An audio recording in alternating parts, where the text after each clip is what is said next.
नमस्कार, मैं राजेश्वर भाट। RP news में आपका स्वागत है। खबरों का सिलसिला जारी है। खबर है सीकर के रानोली ग्राम से। रानोली में ब्यूटी पार्लर व सिलाई प्रशिक्षण केंद्र का उद्घाटन किया। भाजपा प्रदेश मंत्री मधु कुमावत और लोहारगल पीठ के महंत अवधेशाचार्य रहे मुख्य अतिथि। रानोली कस्बे की ठाकरवाली कोठी पर गैर सरकारी संस्था विश्व बिटिया कल्याण सेवा संस्थान की ओर से रविवार को 60 दिवसीय निःशुल्क सिलाई प्रशिक्षण एवं ब्यूटी पार्लर प्रशिक्षण शिविर का उद्घाटन किया गया। इस दौरान क्षेत्र की 40 महिलाओं ने शिविर में पंजीकरण करवाया। शिविर का उद्घाटन करने के बाद मुख्य अतिथि के रूप में जगत गुरु श्री रामानुजाचार्य लोहारगल सूर्यपीठाधीश्वर अवधेशाचार्य ने आशीर्वचन में कहा कि बेरोजगार बेटियों को आत्मनिर्भर बनाने एवं कौशल बढ़ाने के लिए यह एनजीओ सदैव प्रयासरत है। इसका उद्देश्य नारी उत्थान एवं कल्याणकारी योजनाओं से महिलाओं को लाभान्वित करना है। इस दौरान मधु कुमावत भाजपा प्रदेश मंत्री ने बेटियों को आत्मनिर्भर बनने के गुर सिखाए और संस्थान को 3 सिलाई मशीन भेंट की। वहीं समाज सेवी भंवरलाल जांगीर ने महिलाओं से अपने बेटे एवं बेटियों को संस्कारित करने की प्रेरणा दी। इससे पूर्व लोहारगल सूर्यपीठाधीश्वर अवधेशाचार्य ने प्रशिक्षण केंद्र का फीता काटकर उद्घाटन किया।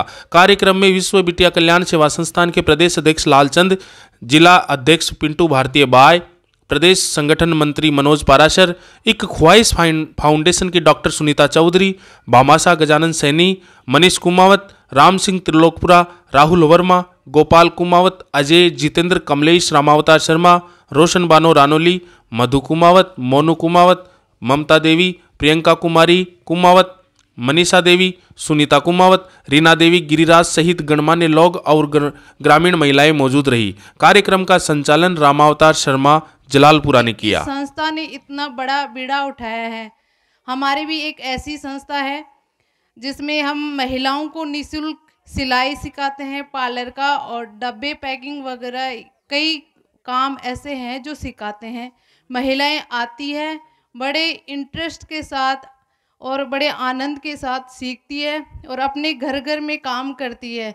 तो सर, मैं आपसे यही निवेदन करना चाहूँगी कि आप इन फ्यूचर भविष्य में जब ये सीख जाएं तो छोटे छोटे सेंटर के माध्यम से इनको स्वरोजगार यहीं मिल जाएगा। तो आप छोटे छोटे सेंटर बनाइए।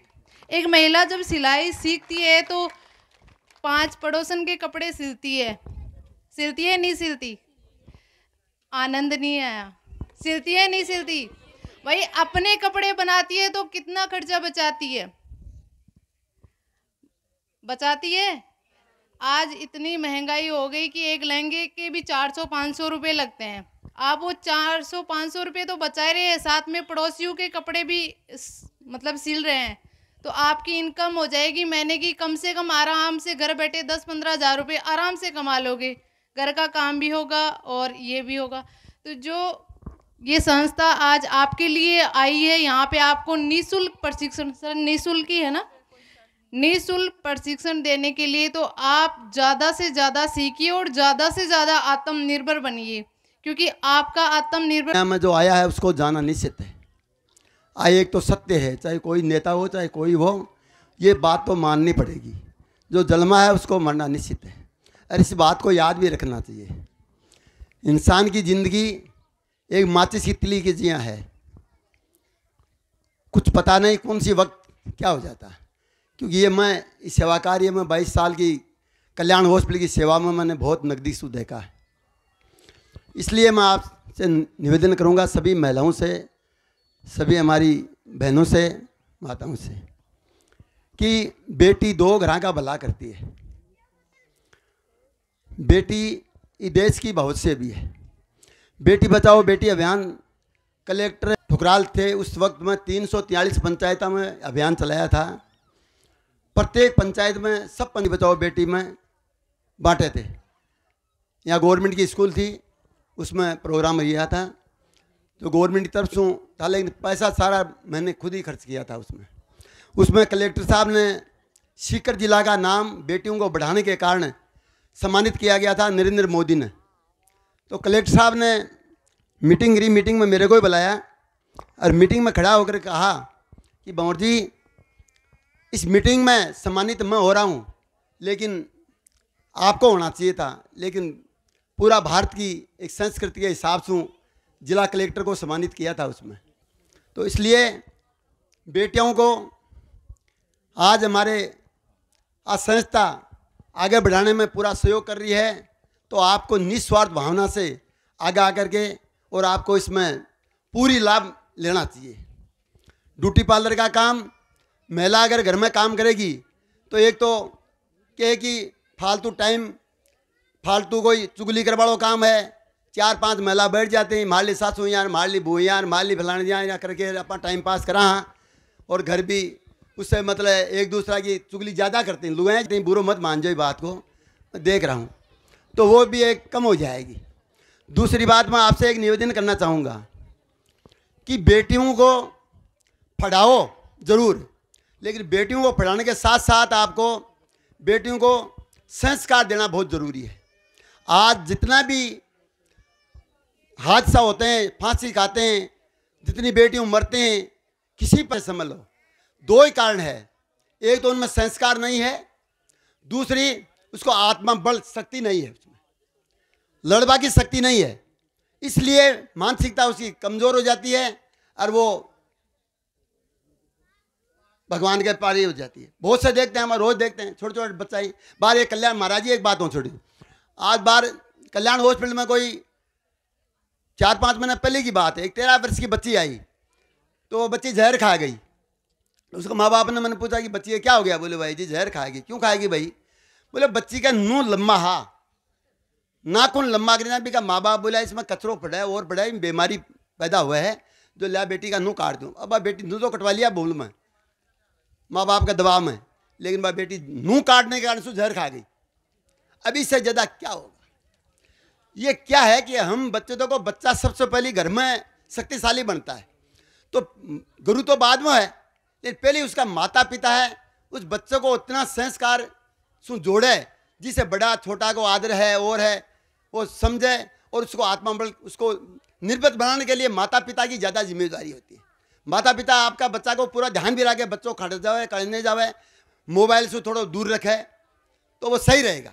लाल जी से मेरी बात हो चुकी है कि आपको और कोई मेरी आवश्यकता हो किसी भी प्रकार की, अगर और आवश्यकता है सिलाई मशीन की, कोई फाइनेंस की, किसी भी चीज़ की आवश्यकता हो, मधु जी हैं, रोशन जी है, जिनका निरंतर प्रेम बना रहता है, तो कोई भी आवश्यकता हो तो मैं आप लोगों के लिए 24 घंटे उपलब्ध हूँ महिलाओं के लिए, और ये आप लोगों ने देखा भी होगा। आज मैं बात जो करूँगी आप लोगों से वो करूँगी संस्कार की, कि आप कुछ भी कर लो। महाराज जी अभी कुछ दिन पहले, मैंने पहले भी बताई थी ये बात, कुछ दिन पहले यहाँ पे एक विवाह था, मैं उस विवाह में गई तो वहाँ पे उन्होंने कहा कि हमारी फाइनेंशियली कंडीशन बहुत कमज़ोर है, तो मैं कहा मेरे लिए क्या सहयोग है। फिर हमने इधर उधर बात करके संस्था से कोशिश करी, उनको कुछ दिलाए, मैंने भी कुछ आर्थिक मदद करी, इन्होंने भी आर्थिक मदद करवाई। पर अब पता चला कि वो बच्ची 17.5 साल की थी, फिर उसका विवाह भी रुक गया था। फिर उसके परिवार से इधर उधर, मेरे कई परिवारों में जाना होता है, तो बातचीत हुई कि भाई आप इतनी जल्दी क्यों करते हो बच्ची की शादी करने में? तो कहते भाई हमें मन में एक डर लगा रहता है। मैं कहा पढ़ाओ ही नहीं, पढ़ाते क्यों नहीं हो? तो सबके मन में एक ही शंका रहती है कि कहीं हमारी बेटी किसी के साथ भाग नहीं जाए।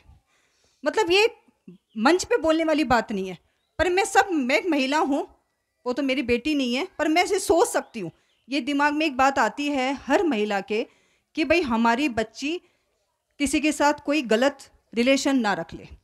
और अभी तो ऐसा माहौल एक बन गया है, ये लिविंग रिलेशनशिप, आपको ध्यान होगा दिल्ली का एक कांड आप सब लोगों से पता होगा, कोई छुपी हुई बात नहीं है। तो ये कमी कहाँ आ रही है? कमी आ रही है सिर्फ और सिर्फ हमारे प्यार में। हम हमारे बच्चों को प्यार नहीं देते। आधा समय तो हमारा गाय भैंसों में निकल जाता है, आधा समय जैसे भंवर जी बता रहे थे हमारा चुगली में निकल जाता है। 5 महिला इकट्ठी हुई नहीं, फलाना की बेटी ऐसी, फलाना का बेटा ऐसा, उसने क्या किया और इसने क्या किया। तो ये काम हमारा थोड़ी ना है, हमारा काम हमारे बच्चों को संस्कार देने का है, चाहे वो बेटी हो चाहे बेटा हो। बेटे को भी संस्कार दो, बेटी को तो हम दे रहे हैं, बेटे को भी संस्कार दो, क्योंकि हमारी बेटी तो सही है, हो सकता है हमारा बेटा गलत हो तो वो कहीं गलत जाके हरकत करके आएगा, फिर हमारी नज़रें झुकेगी। आप लोगों को पता है कि जब कोई दूसरे गांव के संस्कार, वैसे गाँव में तो भी संस्कार बाकी हैं, बेटी को बेटी समझते हैं, अपने गाँव की बेटी ना दूसरा गाँव में फलाने भाई कटेगी है, तू भाई फलाना गाँव की हूँ तो बिना रुपया कार्ड 50 देगा कि भाई तू मेरे गाँव की, तू तो मेरी बेटी। तो संस्कार तो अभी यहाँ पे जिंदा है। अब रहती है यहाँ पे विरोध की बात। तो विरोध की बात पे एक छोटा सा मैं एग्जाम्पल देती हूँ कि जब अयोध्या में 14 साल वनवास करके हमारे भगवान राम और हमारी माता सीता जब वनवास करके आए थे, तो उनको किसी धोबी ने, आप लोगों को सबको पता होगी बात, कान भर दिए कि भाई ये बाहर से आए हैं तो ये शुद्ध है नहीं है, पवित्र अपवित्र वाली बात आ गई। तो उन्होंने कहा कि भाई उन्होंने बोला कि आपको ये देश छोड़ के जाना पड़ेगा। आपको पता है वो भगवान की पत्नी थी, सीता मैया तो और राजा की पुत्री थी, तो उनके जितनी भाग्यशाली तो मुझे नहीं लगता, पर उन्होंने अपने जीवन में दुख ही दुख प्राप्त हुए विवाह के बाद। हमें तो उनका इतना सा भी दुख नहीं मिला होगा शायद, इतना सा भी, उनका तो 1% दुख हमारे जीवन में नहीं है, पर वो भगवान है। आज हम उनको पूजते हैं, वो सिर्फ और सिर्फ इसलिए कि उनको आदेश दिया उनके पति ने कि आपको छोड़ के जाना है। वो उन्होंने विरोध नहीं किया, उन्होंने विरोधाभास नहीं किया और वो निकल गई। ये थे संस्कार। इसका तो 1% संस्कार हमारे में नहीं है। अगर उस समय वो विरोध करती ना, और अगर वो माता ये कहती कि नहीं मैं क्यों जाऊँ, ये मेरा काम थोड़ी ना, मैं क्यों जाऊँ, मैं तो पवित्र हूँ, ये तो जो हुआ है लक्ष्मण की वजह से हुआ है, इसमें मेरी कहाँ गलती है। पर अगर वो उस समय विरोध करती तो उनको पूजा नहीं जाता उस समय। आज इसलिए अगर हमें हमारा वर्चस्व बनाना है, हमें कुछ करके दिखाना है, तो सबसे पहले तो हमें अपने आप में संस्कार लाने पड़ेंगे, फिर हमारे बच्चों में संस्कार लाने पड़ेंगे। ध्यान रखना पड़ेगा हमारी बेटी क्या कर रही है, हमारा बेटा क्या कर रहा है। अगर वो मोबाइल चला रहा है तो उस मोबाइल में वो देख क्या रहा है। मैं भी बाहर रहती हूँ, मेरा सारा दिन बाहर रहता है, पर शाम को आते ही खेल खेल में मेरे बच्चों को मोबाइल चेक कर लेती हूँ। देना जरूरी हो गया, नहीं देते तो वो विरोध करते हैं कि आप हमारा मोबाइल आप लोगों ने ले लिया। तो आप मोबाइल को चेक करो कि हमारा बच्चा कर क्या रहा है। कहीं किसी से कोई बात कर रहा है तो जा रहा है, तो शाम को जा रहा है तो किसके पास जा रहा है, उसका मित्र कौन है, उसका सर्किल कैसा है। ये सब चीज़ें आप अगर करेंगे तो हमारा समाज इतना सुरक्षित रहने वाला है। ना तो हमारे बाहर ऐसी कोई, ना तो कोई कटे। मैं किसी भी धर्म की बात नहीं कर रही हूँ, ये सब जातियों में, सब धर्मों में ऐसा होता है। वो सिर्फ इसलिए होता है क्योंकि हम हमारे बच्चों को अधिक से ज़्यादा आज़ादी दे देते हैं। इतनी आज़ादी भी बच्चों के लिए सही नहीं है। ये सब चीज़ें आप लोगों के सामने है।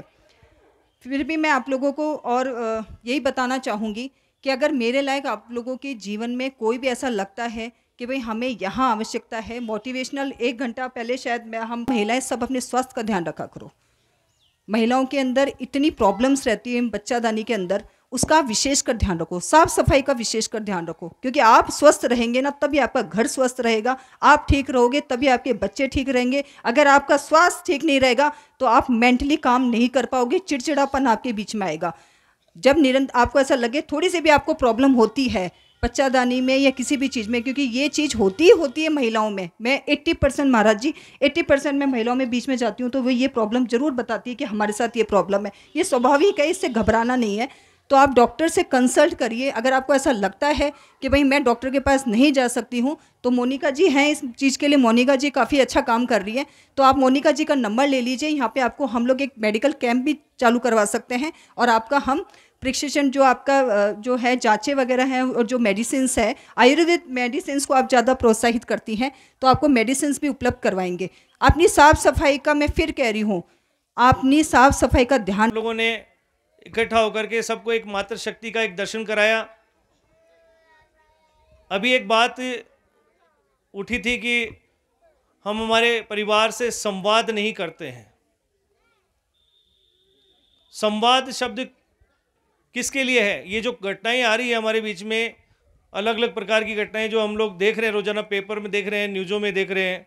हमारी बहनें, हमारी मातृशक्तियाँ अपने पथ से भटक जाती हैं और कोई चंगुल में या किसी गलत कार्य में इन्वॉल्व हो जाती हैं, और फिर वो कहीं ना कहीं उनका जब न्यूज़ में छपता है तो हमें एक दुख होता है अंदर से कि भाई ये क्यों हो रहा है। लुभावने शब्द, बहुत दुनिया बैठी है जो लुभाने के लिए बहुत से ऐसे कार्य करती हैं, और उनको हम उनमें लुभ जाते हैं, उनमें चले जाते हैं। हम लोगों को ये क्यों झेलना पड़ रहा है, इसके पीछे रीज़न जाना है आप लोगों ने कभी? हमारी बेटियां, हमारे बेटे, इनसे हम लोग संवाद नहीं करते हैं, बात नहीं करते हैं। वो जब आते हैं ना घर पे स्कूल से, तो हम लोग अपने काम में व्यस्त रहते हैं। नहीं, ये आजकल एक बहुत बड़ा यंत्र हाथ में आ गया, मोबाइल। इस मोबाइल को लेके बैठ जाते हैं, इसमें वो रील बनाते हैं, क्या पता क्या क्या करते हैं। ये सबसे बड़ा घातक हथियार है आज का, हमारी नस्ल को ख़राब करने के लिए, हमारे परिवारों को ख़राब करने के लिए।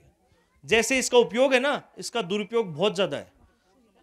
तो इस उपयोग को सदुपयोग बनाने की कोशिश करो। इस मोबाइल को ज़्यादा काम में मत लो।